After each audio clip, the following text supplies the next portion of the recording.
राजेश्वरी अम्मा अपने कमरे में बेचैनी से टहल रही थी। उनकी मुट्ठियां गुस्से से भीगी हुई थी और मन में तरह तरह की साजिशें जन्म ले रही थी। खुद से बड़बड़ाते हुए उन्होंने मन ही मन में कहा, पंखुड़ी ने आज मेरी इज्जत मिट्टी में मिला दी है। मेरे ही बेटे को मेरे खिलाफ कर दिया। अब मैं उसे उसकी औकात याद दिलाऊंगी।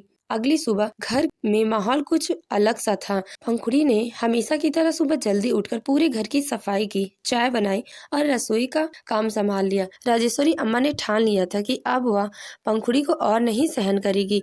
उन्होंने सबसे पहले गांव की सावित्री काकी को बुलाया, जो हर घर की खबर रखने और ताने मारने में माहिर थी। अम्मा ने बात छेड़ते हुए कहा, सावित्री, कल मेरी बहू ने मेरे ही घर में मुझे सरेआम जवाब दिया। मेरे ही बेटे को मेरे खिलाफ भड़का दिया और अब वो जोरू का गुलाम बन बैठा है। तू ही बता, क्या ये सही है? सावित्री काकी ने तुरंत मौके का फायदा उठाया और राजेश्वरी अम्मा को भड़काते हुए कहा, अरे बहन, आजकल की बहुओं में जरा ही लिहाज नहीं बचा है। अगर तुमने इसे अभी नहीं संभाला तो कल तुम्हारा बेटा ही तुम्हारी बात नहीं मानेगा। पंखुड़ी का कुछ करना पड़ेगा। अम्मा के चेहरे पे हल्की सी मुस्कान उभरी। उनके दिमाग में एक नई साजिश जन्म लिया।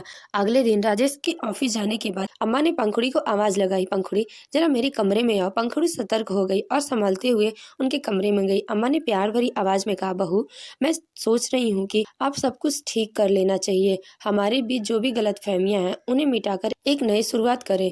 पंखुड़ी को अम्मा की इस बार बदली हुई आवाज पर यकीन नहीं हुआ, लेकिन उसने सोचा कि शायद अम्मा सचमुच बदलना चाहती हो। पंखुड़ी ने विनम्रता से कहा, ठीक है अम्मा, मुझे भी यही चाहिए। हम सब मिलजुल कर खुशी खुशी रहे। अम्मा ने मुस्कुराते हुए कहा, अच्छा तो मेरा एक काम कर, पड़ोस की सावित्री काकी के घर जाकर मेरी सोने की चूड़ी दे आ।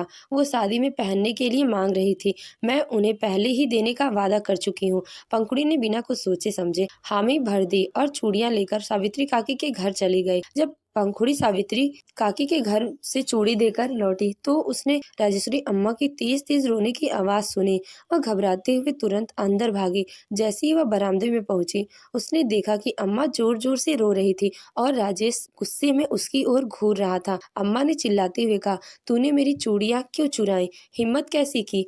पंखुड़ी भौचक्की रह गई और घबराते हुए बोली, अम्मा, आपने ही तो मुझे चूड़ी सावित्री काकी के घर देने को कहा था। राजेश्वरी अम्मा ने सख्ती से जवाब दिया, झूठ मत बोल पंखुड़ी, तुमने अलमारी से चूड़ी चुरा कर ले गई हो। राजेश ने गुस्से में पंखुड़ी से पूछा, पंखुड़ी ये सब क्या है? माँ की चूड़ी कहाँ है? पंखुड़ी हक्की बक्की होकर बोली, राजेश, मैं सच कह रही हूँ। अम्मा ने खुद मुझे ये काम सौंपा था। अगर मुझ पर यकीन नहीं हो रहा है तो आप सावित्री काकी से पूछ लीजिए। राजेश ने फौरन सावित्री काकी को बुलाया और उनसे पूछा, काकी, क्या आपको पंखुड़ी ने कोई सोने की चूड़ी दी है? सावित्री काकी हिचकिचाने लगी, फिर गहरी सांस ली और बोली, हाँ बेटा, पंखुड़ी मेरे पास चूड़ी लेकर आई थी। उसे 20,000 रुपए चाहिए थे। मैंने उससे पूछा था कि ये चूड़ी तुम्हारी सास की है ना, तो उसने कहा कि हाँ। अम्मा ने ये चूड़ी मुझे दे दी है। ये सुनते ही पंखुड़ी के होश उड़ गए। वह समझ चुकी थी कि ये सब राजेश्वरी अम्मा की चाल है। वह काकी के सामने गिड़गिड़ाने लगी, काकी सच बोलिए, आप झूठ क्यों बोल रही हैं? लेकिन काकी ने बिना नजर मिलाए कहा, बेटा मैं तो सच ही बोल रही हूँ। ये सुनकर राजेश का गुस्सा 7वें स्थान पर पहुंच गया। वह पंखुड़ी की तरफ बढ़ा और गुस्से में हाथ उठाते हुए चिल्लाया, मैंने तुम पर भरोसा किया था, लेकिन तुम तो सिर्फ नफरत की ही लायक हो। पंखुड़ी फूट फूट कर रोने लगी। वह राजेश से बार बार कहती रही, मैंने चोरी नहीं की है। लेकिन राजेश उसे झटकते हुए अपने कमरे में चला गया। उसके जाने के बाद राजेश्वरी अम्मा पंखुड़ी के पास आई और तंज कसते हुए बोली, ये तो मेरा पहला चाल है, तू आगे देख, तुम्हें इस घर से निकलवा कर ही रहूंगी। अगली सुबह पंखुड़ी अपने समय पर उठी और खाना बनाने लगी। राजेश ऑफिस के लिए तैयार हो रहा था। पंखुड़ी उसके लिए खाना लेकर गई, लेकिन राजेश बिना खाना खाए और बिना उसकी तरफ देखे ऑफिस चला गया। राजेश को याद करते हुए पंखुड़ी ने भी खाना नहीं खाया। वह उदास मन से राजेश्वरी अम्मा को खाना देने गई। खाना देकर जब वह वापस जाने लगी तो अम्मा तंज कसते हुए बोली, खाना तो दे दिया, पानी तेरा बाप देगा क्या? ये सुनकर पंखुड़ी चौंक गई। वह बिना कुछ बोले पानी लेकर आई और अम्मा को दे दिया। फिर अपने कमरे में चली गई। शाम को जब राजेश घर आया तो उसने देखा कि राजेश्वरी अम्मा सोफे पर बैठी और पंखुड़ी अपने कमरे में सो रही थी। राजेश को भूख लगी थी तो वह किचन में जाकर खाना निकालने लगा। तभी अम्मा बोली, बेटा मेरे लिए भी खाना निकाल दे, मैंने भी सुबह से कुछ नहीं खाया है। जब से सुना है कि तू खाना खाए बिना ऑफिस चला गया है, तब से भूख नहीं लगी। ये सुनकर राजेश ने पूछा, आपको पंखुड़ी ने खाना नहीं दिया क्या? अम्मा ने झूठ बोलते हुए कहा, नहीं, वो तो सुबह से सोई हुई है। अपना खाना निकालकर खुद खा लिया और अपने बेटे को खिला दिया। ये सुनकर राजेश ने अम्मा के लिए खाना निकाला और उन्हें दे दिया। फिर वह गुस्से में पंखुड़ी के पास गया और जोर से चिल्लाया, पंखुड़ी तू माँ को खाना क्यों नहीं दी? तेज आवाज सुनकर पंखुड़ी घबराती हुए उठ गई।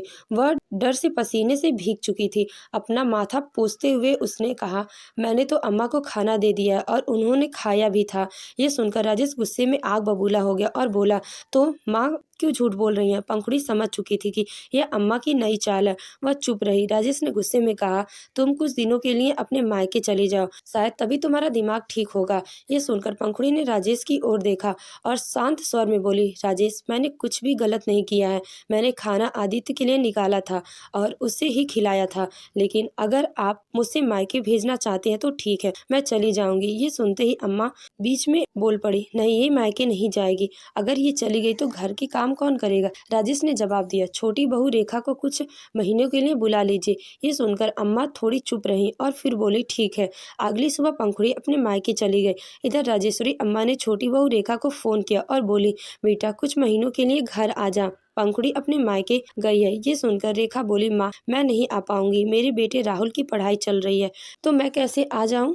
राजेश यह सब सुन रहा था और जानता था कि इस समय बच्चों की गर्मी की छुट्टी चल रही है, लेकिन उसने कुछ नहीं कहा। फिर अम्मा बोली, ठीक है, कम से कम कुछ दिनों के लिए तो आ जा। रेखा ने जवाब दिया, ठीक है, 10 दिनों के लिए आ जाती हूँ। शाम को रेखा अपने पति के साथ घर आई। आते ही दोनों अपने कमरे में चले गए। कुछ देर बाद अम्मा पान चबाते हुए रेखा से बोली, बेटा खाना क्या बना रही है? रेखा थकी आवाज में बोली, अम्मा मैं बहुत थक गई हूँ, खाना आप ही बना लीजिए। ये सुनकर अम्मा दंग रह गई। मन ही मन सोचने लगी, 10 किलोमीटर की यात्रा करके आई है और इतनी थक गई है, लेकिन उन्होंने कुछ नहीं कहा। वह चुपचाप रसोई में जाकर खाना बनाने लगी। कुछ देर बाद अम्मा ने रेखा को आवाज लगाई, रेखा आकर खाना खा ले। रेखा ने वहीं से कहा, अम्मा यही कमरे में खाना दे दो ना। अम्मा थोड़ी चौंक गई, लेकिन बिना कुछ बोले खाना बिस्तर पर दे दिया। अगली सुबह जब अम्मा उठी तो घर में अजीब सी शांति थी। घर में कोई हलचल नहीं थी। अम्मा नहा धोकर मंदिर चली गई। वहां से लौटते लौटते 8 बज गए। इस बीच राजेश ऑफिस के लिए तैयार हो रहा था। अम्मा किचन में गई तो देखा रेखा वहां नहीं थी। फिर वह रेखा के कमरे में गई, लेकिन वहां भी रेखा नहीं थी। यह देखकर अम्मा हैरान हो गई। वह तुरंत राजेश के पास गई। अम्मा ने राजेश से कहा, रेखा कहीं नहीं दिख रही है। ये सुनकर राजेश जल्दी जल्दी पूरे घर में रेखा को ढूंढने लगा। जब वह रेखा को ढूंढने के लिए घर से बाहर जाने वाला था, तभी उसने देखा कि रेखा वहीं से चली आ रही है। अम्मा की नजर जब रेखा पर पड़ी तो उनकी आंखें खुली की खुली रह गई। रेखा ने टी शर्ट और ट्रैक पैंट पहन रखे थे। गुस्से में अम्मा बोली, ये मर्दों वाले कपड़े क्यों पहन रखे हैं और तू इतनी सुबह कहाँ गई थी? रेखा ने बेफिक्री से जवाब दिया, मैं जॉगिंग के लिए गई थी, ये मेरा रोज का रूटीन है। ये सुनकर अम्मा झल्लाते हुए बोली, ये तेरी शहर नहीं है जो यहाँ इस तरह के कपड़े पहनकर घूम रही है। रेखा मुस्कुराती हुई बोली, अम्मा मुझे यहाँ 10 दिन रहना है, अगर एक दिन भी जॉगिंग छोड़ दी तो मोटी होने लगूंगी और मेरा फिगर खराब हो जाएगा। ये सुनकर अम्मा ने गुस्से से कहा, ठीक है, आप जाकर खाना बना दे, राजेश ऑफिस जा रहा है। रेखा ने लापरवाही से जवाब दिया, अम्मा मैं पूरी गर्मी से भीगी हुई हूँ, पहले नहा लूं फिर खाना बनाऊंगी। ये सुनकर राजेश बोला, माँ मैं जा रहा हूँ, बाहर ही कुछ खा लूंगा, और बिना कुछ कहे ऑफिस के लिए निकल गया। रेखा ने नहा धोकर खाना बनाया और फिर राजेश्वरी अम्मा से बोली, अम्मा खाना बन गया, निकाल कर खा लीजिए, मैं अपना खाना निकाल कर खाने जा रही हूँ। ये सुनकर अम्मा को गहरा झटका लगा। वह सोचने लगी, पंखुड़ी ने तो कभी मुझसे पहले खाना नहीं खाया, वह हमेशा पहले हमारा ध्यान रखती, खाना परोसती थी, फिर खुद खाती थी। राजेश्वरी अम्मा ने चुपचाप खाना निकाला और खाने लगी।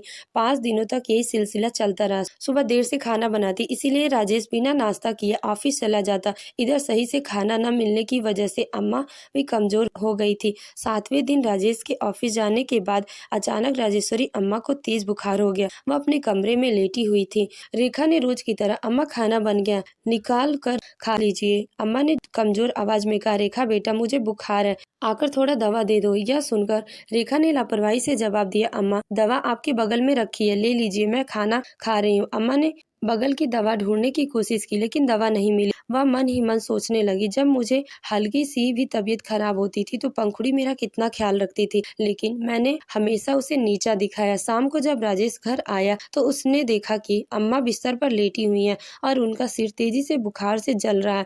राजेश तुरंत डॉक्टर को बुलाया। डॉक्टर ने अम्मा की जाँच करने के बाद कहा, ये बहुत कमजोर हो गई हैं, इन्हें अच्छे से देखभाल की जरूरत है। ये सुनकर अम्मा की आंखें भर आई। उन्होंने राजेश का हाथ पकड़ते हुए कहा, बेटा मुझसे बहुत बड़ी गलती हो गई। मैंने पंखुड़ी पर जो इल्ज़ाम लगाए थे वे सारे झूठ थे। असल में वो चूड़ी मैंने ही काकी को देने के लिए दी थी। मैंने जानबूझकर पंखुड़ी को नीचा दिखाया। बेटा प्लीज़ पंखुड़ी को वापस ले आओ। राजेश ने तुरंत पंखुड़ी को फ़ोन किया और अम्मा की तबीयत के बारे में बताया। सुनते ही पंखुड़ी बोली, मैं आज ही आ रही हूँ। पंखुड़ी कुछ ही देर में घर लौट आई। जैसे ही वह घर के अंदर दाखिल हुई, अम्मा ने उसे देखा और उसकी आंखें भर आई। कमजोरी के कारण वह उठ नहीं पा रही थी, लेकिन पंखुड़ी को देखकर उसकी आंखों में पछतावे और आंसू छलक पड़े। पंखुड़ी तेजी से उसके पास आई और बोली, अम्मा आपको कुछ भी बोलने की जरूरत नहीं है, पहले आप आराम करिए। ये कहकर उसने अम्मा का माथा छुआ जो अभी तेज बुखार से तप रहा था। पंखुड़ी ने तुरंत ठंडे पानी की पट्टियां रखनी शुरू कर दी। किचन में जाकर हल्का गर्म सूप बना लाई और अम्मा को अपने हाथों से सूप पिलाया। अम्मा पंखुड़ी की सेवा देखकर खुद को रोक नहीं पाई और कमजोर आवाज में बोली, पंखुड़ी बेटा मुझे बहुत बड़ी गलती हो गई। मैंने तुझ पर गलत इल्जाम लगाया है। तूने हमेशा मेरा ध्यान रखा है और मैंने तुम्हें नीचा दिखाया है। मुझे माफ कर दे। ये सुनकर पंखुड़ी की आंखें भर आई। उसने अम्मा का हाथ पकड़ा और प्यार से बोली, अम्मा आप मेरी माँ जैसी हैं। मुझसे कभी कोई गलती हो गई हो तो मुझे भी माफ कर दीजिए। यह पुरानी बात भूल जाइए और जल्दी से ठीक हो जाइए। पास खड़े राजेश ने भी पंखुड़ी से नजर मिलाई और उसके चेहरे पर शर्मिंदगी साफ झलक रही थी। अगले कुछ दिनों में पंखुड़ी ने अम्मा की खूब सेवा की। वह समय पर उन्हें दवा देती, सादा और पौष्टिक खाना बनाती और हर वक्त उनका ख्याल रखती। धीरे धीरे अम्मा की तबीयत ठीक होने लगी। इस दौरान रेखा ने अपने शहर वापस जाने की तैयारी कर ली थी। 10वें दिन उसने अपना सामान पैक किया और वो शहर चली गई। अब राजेश, पंखुड़ी और अम्मा तीनों मिलकर घर को संभालना शुरू कर दिया। अम्मा ने अपने मन में ठान लिया था कि अब वह पंखुड़ी को हमेशा अपनी बेटी की तरह प्यार और सम्मान देंगी। राजेश और पंखुड़ी के बीच भी प्यार और विश्वास बढ़ गया।